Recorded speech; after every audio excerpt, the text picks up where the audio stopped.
All right, guys, so welcome to Meet Match Test, episode 3. We have Steve with us here today. Steve's one of our kids' coaches, purple belt, and you've been training at Match Test for how long now? Since 2017, so 8 years. Whoa, 2017, I was like, that's like 4 years away. 8 years is crazy. Yeah. Okay, well, so maybe let's start off with the kids program. Have you been able to make it into the kids camp this year? Not the summer camps. I've covered some kids classes. Yeah, okay, yeah. So I know we both like kids class for I know myself, and I think I can speak for both of us when I say this is like something that we're very passionate about and like we take very seriously and we really enjoy doing. So like, tell me a little bit about your experiences there. Any cool memories with like Joanna or Logan that I know you started with a certain group of kids. Was Jack included in that group as well? Yeah. Jack, Logan, Ethan, Bodie, Luca. Right. Yeah. Big group of kindergarten. Oh, that's like the whole yellow belts. Like yeah. Yeah, we had a big group of kindergartners they're going into 4th grade now, and most of them recently got their yellow belt. So yeah, that's been very exciting. Cool memory. I think I remember like when we first taught Kimuras, we were teaching Kimura from side control, which is a shoulder lock, if you don't know. I just remember Coach Andrew, our head coach, had a competition to see who can do the most Kimuras during training. And of course, most of the 5-year-olds could barely do it at all. They're lucky to get 1 or 2. And I was gonna say they probably can't even sit their heads up. And Logan, he's just blessed with the mind for it. He did like something like 35 Kimuras. In a minute? No, I think it was in 3 minutes. Okay. But he was racing through them, where it's like a lot of kids like struggled to do it 1 or 2 with the coach's help, and like he just saw it once, he understood it, and just was like racing through it over and over again. And I'm like, this kid's so much fun to work with. Yeah. I almost wish he struggled more, because then I'd have more excuses to talk to him. Yeah. I feel that way. I feel like, the kids that I started with, like the ones that I really connected with well, is like obviously Julian is one of those, and I feel like they're getting to that point where it's weird. Like, I don't know what I did or what happens, but they're like getting to that age where they're like, Julian, it was like, be like, all right, hey, look, like do this. Be like, wow, okay, like this is cool, this is new. And I'm like, hey, Julian, do this. He goes, Carson, I can do it myself. And I'm like, dang, dude.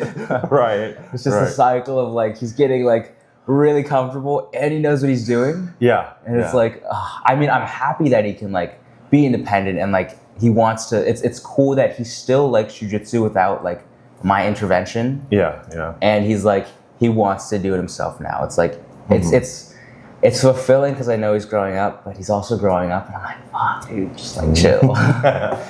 Yeah, I think that's one of the biggest challenges of coaching kids is like finding the right stimulus for each kid, because you have to balance.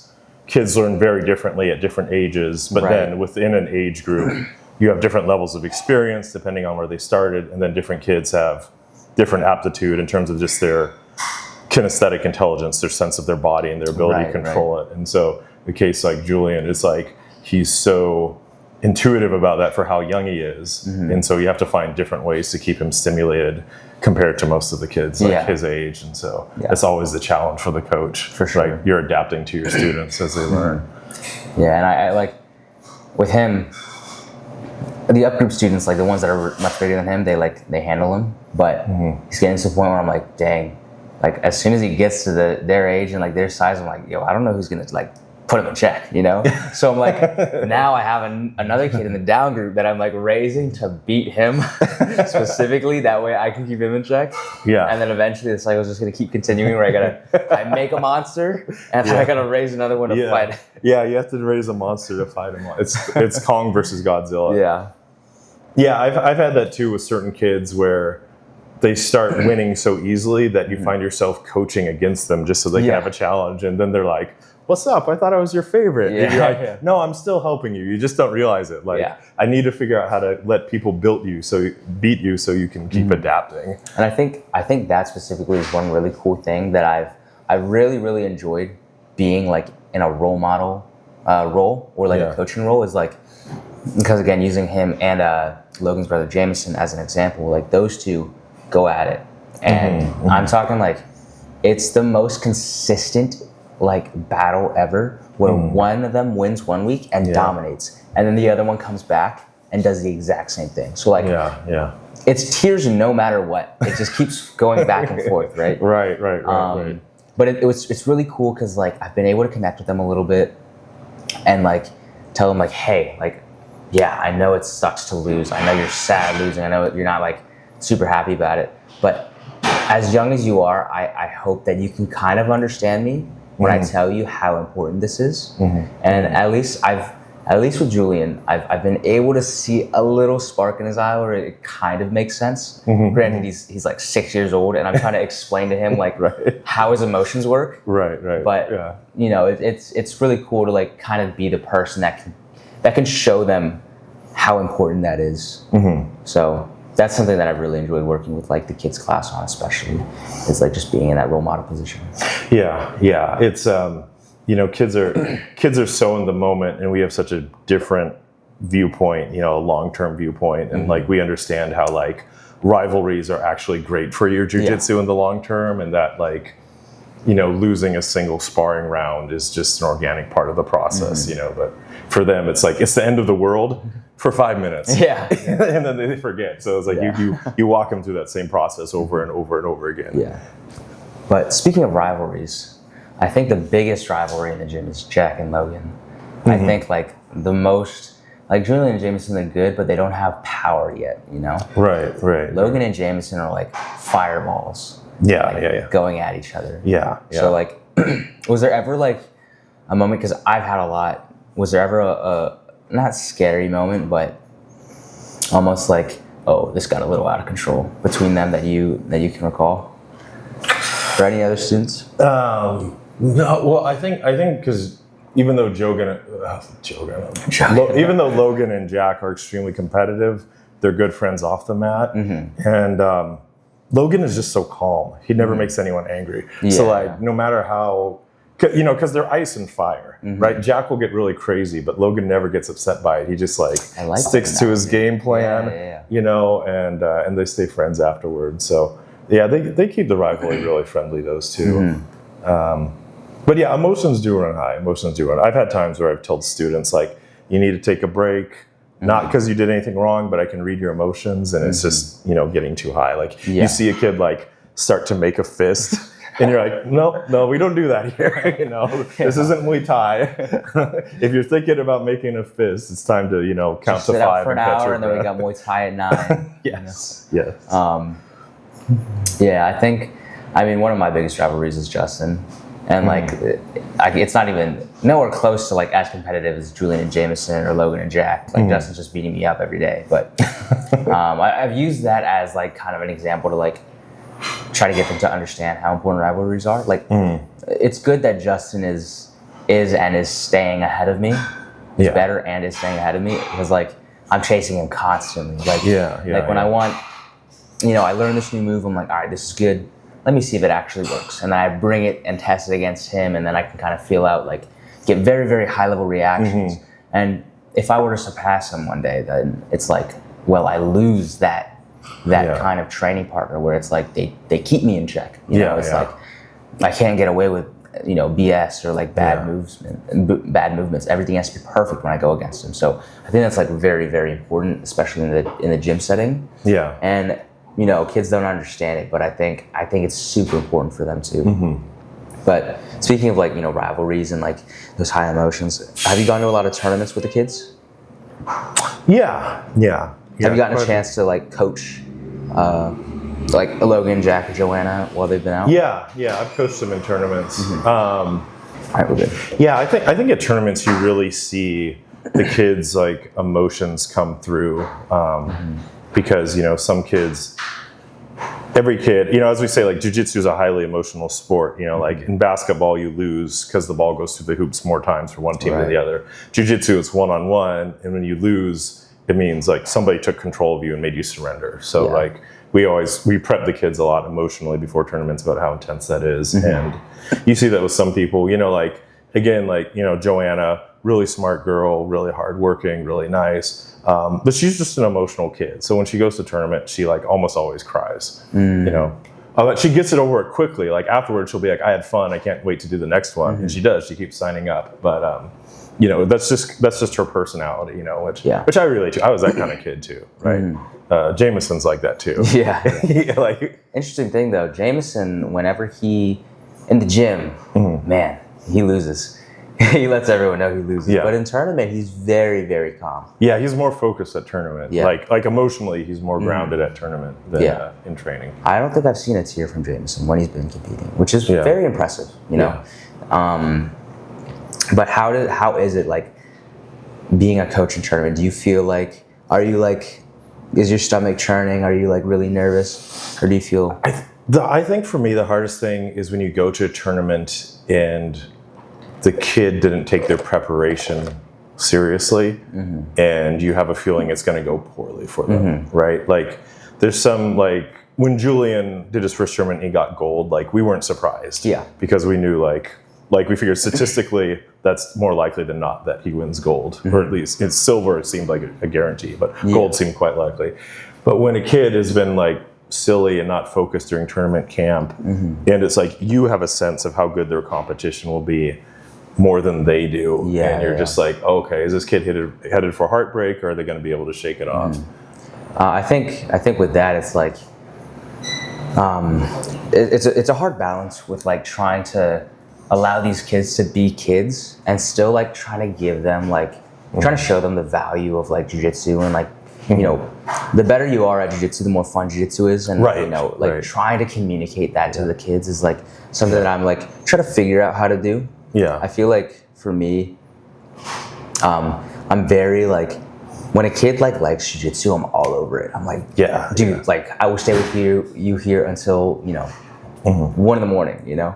And then the kids that like, it's not really their thing. It's like, you have to find the balance between like giving them enough attention so they can like kind of learn it, and, you know, just letting them be a kid. Cause I don't want to be like hounding on them and then they're like, oh, I don't like this guy, he's mean to me, and then they quit, you know what I mean? So there's definitely like a balance that I'm trying to find there personally, but I think like Tyler and Amelia are good examples where it's like, I go up to them, I'm like, hey, show me the move. They show me the move, I'm like, all right, you can goof off a little bit.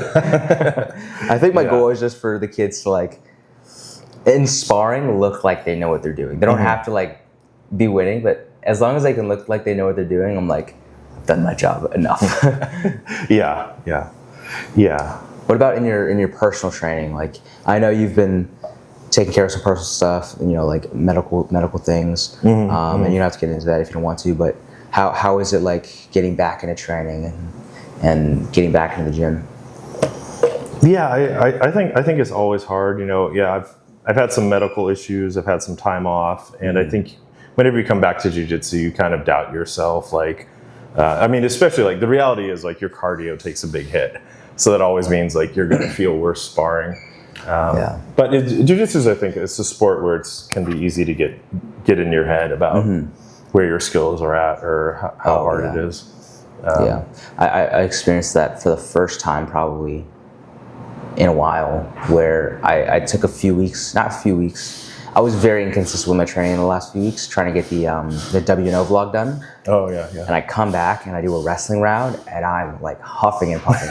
And Steve, like, as humbly as I can say this, like, 22, I've been doing jiu-jitsu for 4 years. My cardio is pretty damn good. And I have not felt that cardio helplessness in a while, and it was terrifying. Just like I cannot compete. Like, these guys are moving too fast. And I'm like, dude, it's been like a week. So I can only imagine, like, you know, taking off a little bit longer but coming back and you know. But I know you've been more consistent with like lifting and stuff, So do you still feel like the strength is able to kind of balance that out a little bit? I think. I mean, I like to lift. I think lifting is easier than jiu-jitsu because it's self-paced. You can go to the gym when you want. You choose your exercises. You choose your sets. It's like, and if you enjoy the process, it's just like, in my mind, it's just a lot of fun. Whereas like jiu-jitsu, the competitive aspect of like, especially if you're out of shape, where you're like, oh, this this badass dude is coming to choke me out. Like, you know, like there's a lot more. I think jiu-jitsu is a lot more difficult psychologically. Yeah. Do you feel like, so the age old question, right? Does strength and size matter in jiu-jitsu? Do you feel like you've just been able to like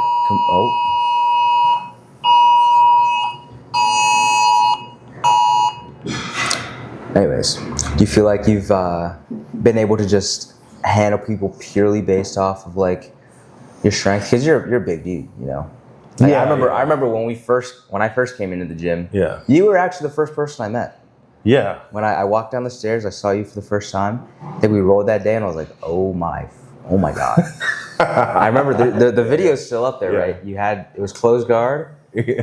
You grab collar and sleeve. I'm like, all right, I know a triangle's about to come. Let me just block it with this arm. And then your legs came in, and it was just like, everything just like, no, there was no defending that. Right. I mean, it's just realistically, skill can overcome size and strength. The bigger the size and strength difference, the bigger the skill gap you need to overcome it. You know? Okay. So, I mean, that's a good way to put it. I have beaten guys much bigger than me. I mean, if you remember that one guy who came in here, he was about like 6'5", and he's like 6'5" and probably near 350. And people were like, "You roll with him, you're a big guy." And I was sitting like 225 at the time, and like I'm as close to this guy as I am to the smallest woman in our class. Yeah. You know? But you know, he was brand new, you know, and I've been trained for years, so it's like I was able to make things work against him. But the question is like, does it matter? It's like, yes, everything's a factor, you know, like your flexibility, your speed, your cardio are factors, size and strength are factors, and like skill is king, but like you need the right skill gap to overcome those things. You know, I think most people who are really big, you know, they know that every day they go to jiu-jitsu, someone is, you know, complaining about how big they are, right? Like, and there's a reason for that. So, yeah, that makes sense. I mean, like, I think Matt Chess is a great example because, like, Andrew's a big guy. Yes. But Andrew really knows how to use his weight. Like, I've beaten people Andrew's size before. Yeah. But when they know how to like adjust themselves properly, and I feel like a lot of like big guys, they don't understand that. Yeah. Because it's like they don't really have to, right? They're just so big. Yeah. They go up against someone that's smaller than them, and they can pretty much just lay on them. Yeah. You know, and then you get into that what you were saying earlier about like that skill difference, size difference. It's like, you know. Well, and you know this because Andrew teaches a lot of pressure here. So even people at our gym who aren't huge physically, they know pressure, how to use pressure well, and pressure is actually a skill. Yeah. Which some people in jiu-jitsu don't realize, or it takes them a while to figure out. I remember being a white belt, and a new blue belt joined our gym, and he was like 165 pounds. He was not a big guy, and he passed my guard and put me in side control, and I was like, whoa, like, oh my God. Like, I'd never felt like, because he knew how to use pressure well, and I would just remember like thinking like, this guy is so heavy, how did he do it? Like, it didn't make sense to me because I didn't understand that like your pressure, your weight distribution is actually a skill. And you know, as I've gotten better at jiu-jitsu, I've had the opposite happen where I've had 300-pound guys on top of me who just felt light because it's like they can't balance, they have no control of where their weight's going. And you know, I've had 300-pound guys get in side control and just, you sweep them like it's nothing because they have no balance. Right. That's fair. Yeah. I think Matt Chess has like really shown me the power of pressure because like before I came here, I had like no mount, no side control, no crossface. Like everything about my top game was just lacking, and that's probably the biggest like skill that I've developed here was my top game, and like now it's like my like forever game. Like my passing, I was a guard passer, but I couldn't pass the side control because I would just like fall off immediately. So like that was the biggest help. Right. And one of the reasons I think like Matt Chess has been like such a strong addition to my game. But is there any other topics that you're maybe interested in talking about, or things that? I mean, I think just in terms of jiu-jitsu, like people should just be free to chill out and enjoy the journey. You know, saying that as a guy who's like well into midlife, it's like, I think jiu-jitsu is like the coolest sport in the world, but like it's still a hobby. It should still be fun. Everyone's journey is going to look different. You know, like I know you're looking towards getting into really high level competition for yourself, but like it's okay to be the person who's just trying to get in shape. Yeah. It's okay. You know, if you're like not an athletic person, you're not going to learn as fast as like the D1 wrestler guy, you know, and it's just like, let your journey be your own, have fun, make friends, you know, like don't try to make your journey someone else's journey. Yeah. I feel that. I really like that. That was cool. Yeah. Yeah, I feel like my dad's on that path as well, where I think you guys are about the same age. Yeah. And you know, he's just happy to have gotten his purple belt. He's like, I don't need a black belt, made his purple, I'm good with that. But yeah. So guys, this has been Meet Match Test episode 3 with Steve here, kids coach, purple belt. Yeah, thank you for coming on, Steve, and hope to see you again. Appreciate you, man. Thank you. Thank you.